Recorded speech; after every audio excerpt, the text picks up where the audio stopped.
As-tu déjà eu l'impression que ton esprit ne s'arrête jamais?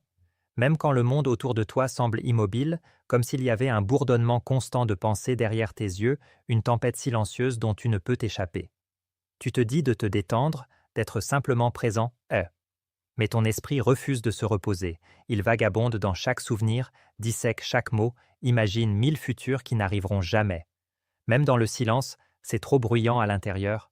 Tu penses, puis tu penses au fait que tu es en train de penser. Tu observes les autres rire facilement, vivre facilement, aimer facilement, et tu te demandes ce que ça fait d'exister sans analyser constamment chaque battement de cœur. Pour toi, rien n'est jamais simple. Chaque sourire cache une question. Chaque au revoir devient une thèse. Tu ressens trop, tu réfléchis trop, tu te soucies trop, et c'est à la fois ton super-pouvoir et ta malédiction. Tu n'as pas toujours été comme ça. Il fut un temps où tu ressentais sans avoir besoin de comprendre. Mais quelque part en chemin, ton esprit est devenu ton bouclier, une forteresse construite à partir de logique et de souvenirs pour te protéger de la douleur. La psychologie appelle cela l'hypervigilance, la manière qu'a le cerveau de rester en alerte face au danger bien après que celui-ci ait disparu. Peut-être as-tu appris très tôt que la sécurité n'était pas garantie, alors tu as commencé à scruter le monde à la recherche de sens, à prédire la prochaine tempête avant qu'elle n'arrive. Mais cette forme de conscience a un prix. Plus tu réfléchis, moins tu te sens connecté à la vie elle-même. Chaque émotion est filtrée, chaque expérience est examinée sous le microscope de la raison, tu deviens à la fois l'acteur au risque et le public, incapable de te livrer au moment présent car tu es trop occupé à l'interpréter. En neurosciences, on appelle cela la paralysie par l'analyse, l'effet de blocage qui se produit quand l'esprit s'enferme dans des possibilités infinies. Incapable de choisir une seule option, tu commences à remarquer des schémas dans le comportement des gens, dans tes propres réactions, dans les cycles de l'amour et de la solitude. Tu vois des vérités que les autres ignorent, les coutures fragiles qui maintiennent les relations, les peurs non dites derrière les rires des amis. Et pourtant, plus tu vois, plus il devient difficile d'appartenir. Tu aspires à la compréhension, mais elle t'isoie. Tu aspires à la connexion, mais tu suranalyses jusqu'à ce qu'elle s'échappe. Il y a une fine ligne entre la conscience et l'obsession, entre la curiosité et la torture de soi, et les grands penseurs la parcourent souvent seuls. Peut-être te souviens-tu de cette sensation, debout dans une maison où l'amour était imprévisible, où l'affection venait et partait comme la météo. Peut-être que tes parents n'étaient pas cruels. Peut-être étaient-ils simplement distants, distraits, anéés, ou trop absorbés par leur propre douleur pour remarquer la tienne.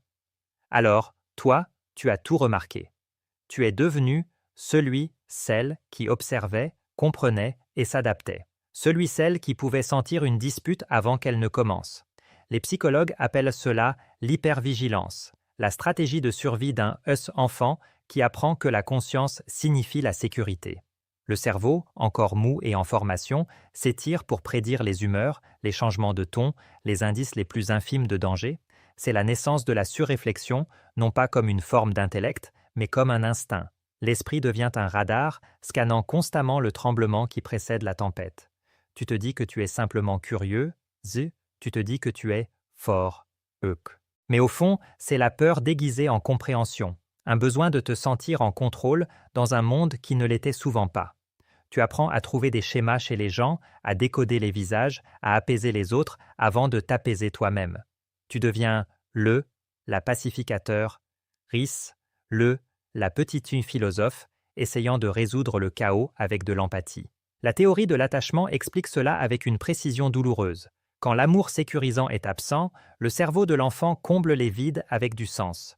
Tu analyses les silences de tes parents, leurs humeurs, leurs regards, parce que ton système nerveux essaie de survivre à l'incertitude émotionnelle. Tu commences à vivre davantage dans ta tête que dans ton corps.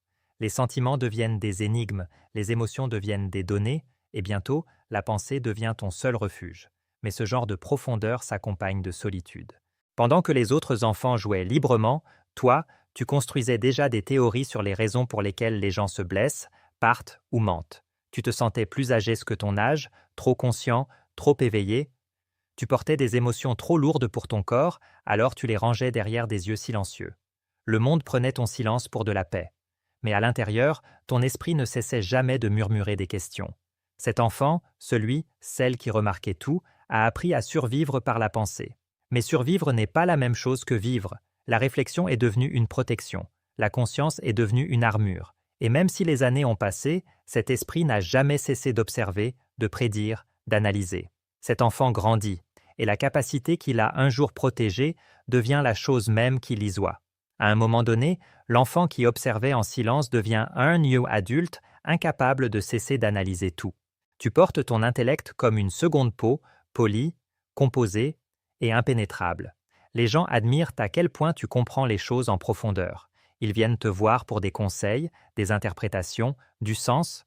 Tu es celui, celle qui peut expliquer l'inexplicable, trouver une leçon dans une peine de cœur, transformer le chaos en langage. Mais sous cette clarté se cache l'épuisement, la fatigue de toujours être celui, celle qui sait. Tu as appris à survivre en réfléchissant. C'est devenu ton armure bien avant que tu ne t'en rendes compte. Chaque observation aiguise ton esprit, mais émousse ta capacité à ressentir. Quand quelqu'un te blesse, tu ne t'emportes pas. Tu analyses, tu retraces son comportement jusqu'au traumatisme de l'enfance, à la peur, à l'insécurité, tu te dis que tu comprends, et donc tu ne devrais pas ressentir de douleur, mais au fond, si, tu ne te l'avoues simplement pas. C'est étrange, n'est-ce pas? La manière dont l'intelligence émotionnelle peut devenir un bouclier. La manière dont l'empathie, autrefois ta force, commence à te séparer des autres.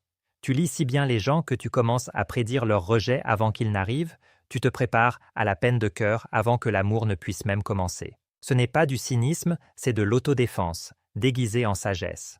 Le masque de la perspicacité te protège, mais il te maintient aussi à distance du monde que tu désires toucher. Les psychologues appellent cela l'évitement cognitif, la manière qu'a l'esprit de rester en sécurité.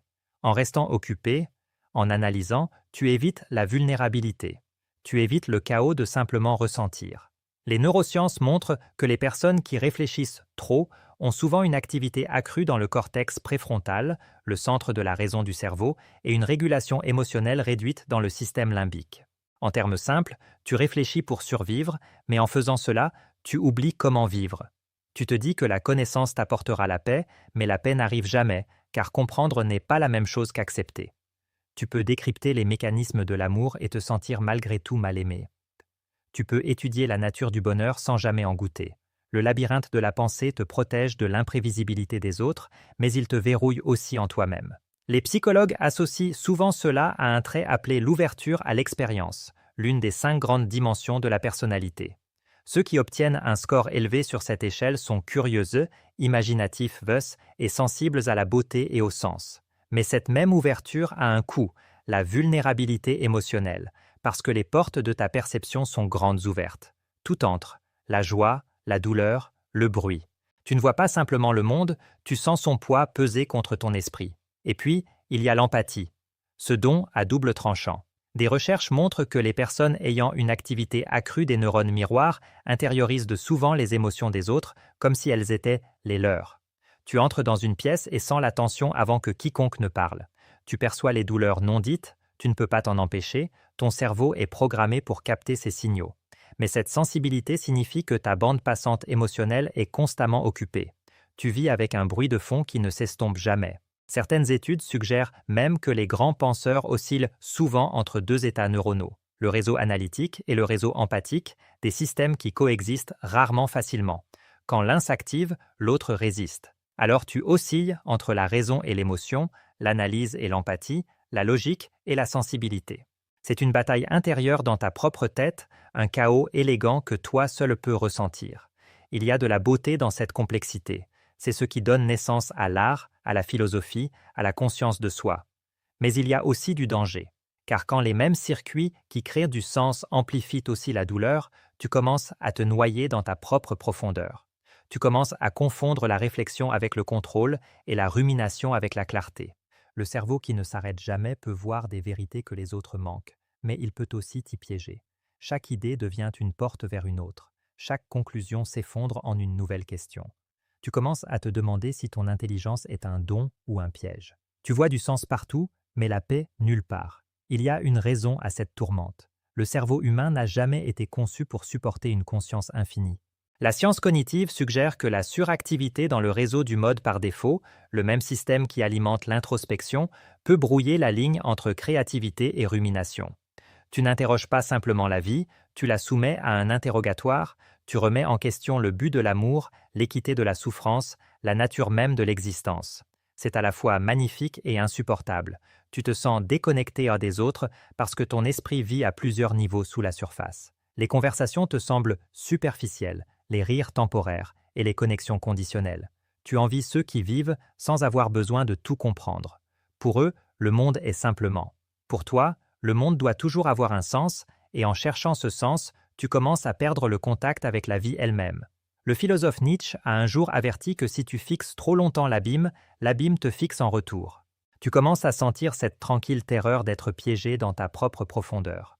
La pensée devient à la fois ton sanctuaire et ta prison.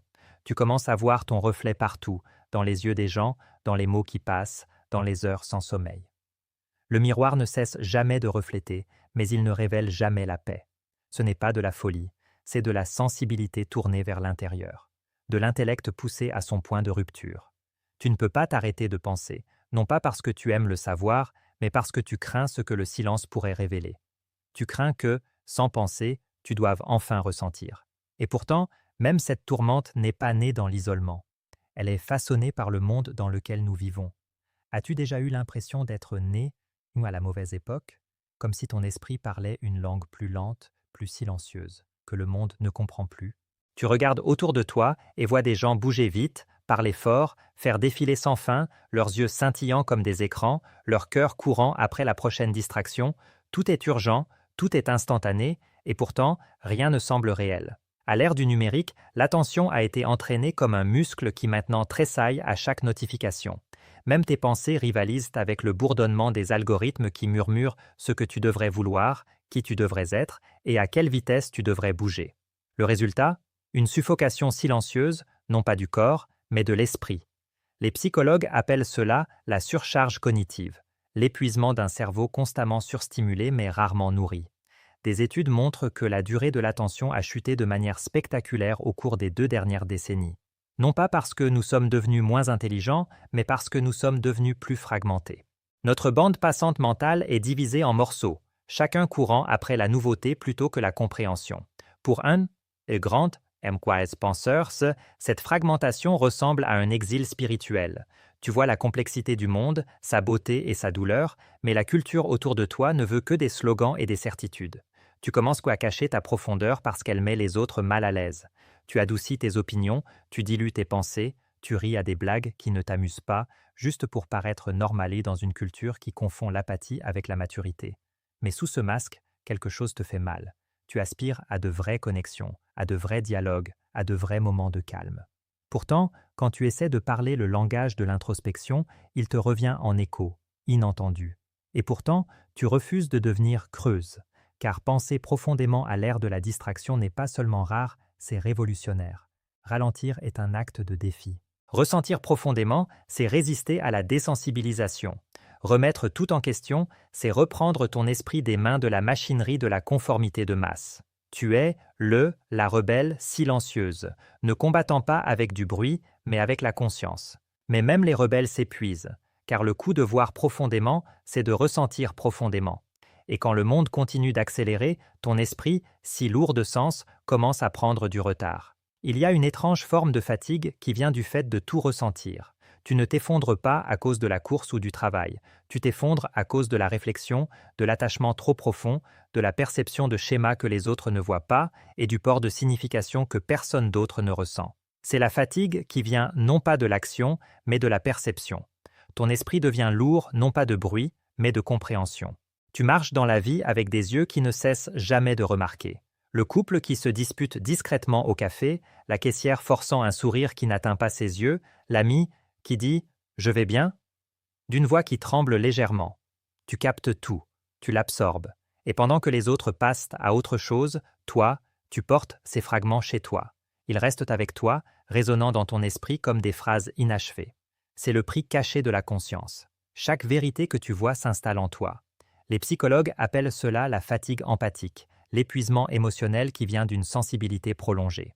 Les mêmes circuits neuronaux qui te rendent compatissant inondent aussi ton système de cortisol et d'adrénaline quand ils sont surstimulés. Ton cerveau, conçu pour la survie, interprète chaque signal émotionnel comme une petite urgence. Le résultat?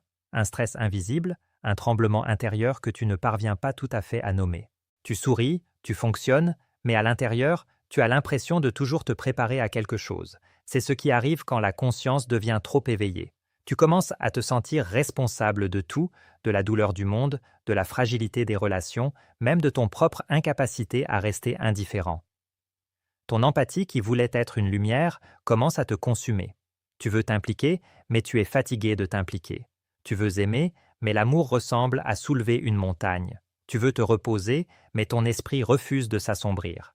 Tu es à la fois l'observateur Euris et le récipient, sans cesse absorbant, sans cesse analysant, sans cesse ressentant. Et pourtant, sous cette lassitude, quelque chose de sacré subsiste, car ce genre de fatigue ne vient pas du vide, elle vient de la profondeur, de vivre avec les yeux grands ouverts dans un monde qui récompense la cécité. Cela signifie que ton cœur est encore assez vivant pour souffrir. Que tu n'es pas devenu sexe, dur et mince par l'indifférence, même quand l'indifférence serait plus facile. Le fardeau est réel.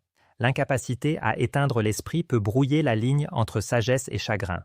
Tu commences à te demander si la conscience vaut son coup, si savoir trop de choses sur la vie te vole ta capacité à la vivre librement. Mais même en te posant ces questions, quelque chose en toi résiste à l'idée d'abandonner ta profondeur. Car quelque part, discrètement, tu sens que ce fardeau que tu portes, cette douleur de la compréhension, a sa propre signification. Et pourtant, au sein de ce fardeau se trouve la graine de la transformation.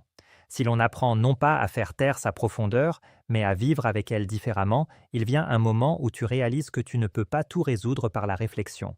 Tu as essayé de disséquer chaque sentiment, chaque silence, chaque moment qui t'a brisé. Mais la vérité, c'est que toutes les blessures ne peuvent pas être résolues par la compréhension. Certaines choses sont faites pour être ressenties, pas réparées.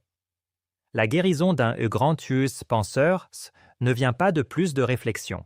Elle vient de se rappeler comment être. Tu commences à voir que la paix n'est pas l'absence de pensée. C'est l'art de ne pas croire chacune d'entre elles. Le cerveau qui ne s'arrête jamais ne sera jamais silencieux, mais il peut être adouci. Les neurosciences appellent cela la neuroplasticité, la capacité de l'esprit à se remodeler à travers de nouvelles habitudes, une nouvelle conscience, une nouvelle compassion. Les mêmes circuits qui bouclaient autrefois dans la peur et l'analyse peuvent, avec le temps, apprendre à se reposer. La pleine conscience ne consiste pas à vider tes pensées, c'est les accueillir sans s'y noyer. Tu commences à remarquer à nouveau les petites choses, la lumière tremblotante à travers les rideaux, le rythme de ta propre respiration, la chaleur d'une tasse dans ta main. Tu commences à habiter ton corps et pas seulement ton esprit. Tu commences à réaliser que tes pensées, aussi brillantes soient-elles, ont été à la fois ta boussole et ta cage. Elles t'ont guidé haut à travers l'obscurité, mais elles t'ont aussi gardé au prisonnière à l'intérieur. Chaque réponse ouvrait une nouvelle question. Chaque compréhension révélait une autre couche. Tu as fixé l'infini assez longtemps pour voir que la quête de certitude de l'esprit est sans fin et que la liberté la plus profonde vient quand tu arrêtes d'exiger des réponses et commences à permettre à la conscience d'être. Les neurosciences ont montré que le cerveau humain s'illumine d'une activité constante. Même au repos, des orages électriques dansent à travers le réseau du mode par défaut. Mais sous ces ondes neuronales se trouve quelque chose de plus calme, quelque chose que la science ne peut pas tout à fait mesurer, la conscience elle-même, l'espace dans lequel les pensées apparaissent et disparaissent. L'observateur, ris, silencieux. Derrière chaque question que tu as jamais posée. Des philosophes comme Alan Watts disaient souvent que le but de la pensée est de réaliser finalement l'inutilité de la pensée. Jung l'appelait l'individuation, le moment où tu intègres à la fois la lumière et l'ombre et réalises qu'il n'y avait jamais rien à combattre. C'est le paradoxe de l'éveil. Plus tu comprends, moins tu as besoin d'expliquer. Tu commences à échanger la complexité contre la clarté, le bruit contre la nuance, la quête contre la vision. Il y a une certaine humilité à ce stade, une reddition qui ne ressemble pas à une perte, mais à une libération. Tu n'as plus besoin d'interpréter chaque silence, de décoder chaque émotion ou de nommer chaque mystère. Tu commences à t'asseoir avec la vie telle qu'elle est, non éditée, non filtrée, assez. Tu commences à ressentir le monde au lieu de le penser à mort. Tu respires, non pas pour calmer l'esprit, mais pour te rappeler que tu es quelque chose au-delà. Et dans cette immobilité, tu découvres une vérité qui semble à la fois ancienne et nouvelle, que la vraie intelligence n'est pas dans l'analyse sans fin, mais dans la présence, que la sagesse n'est pas dans le fait de savoir plus, mais dans le fait d'avoir besoin de moins. L'esprit est un serviteur magnifique, mais un maître terrible. Et un jour, quand toutes les questions se taisent, tu l'entends enfin, ce pouls silencieux sous la pensée, qui murmure ce que tu as poursuivi tout ce temps. Tu n'as jamais été destiné qui à penser ton chemin vers la paix, seulement à te souvenir que tu l'es déjà.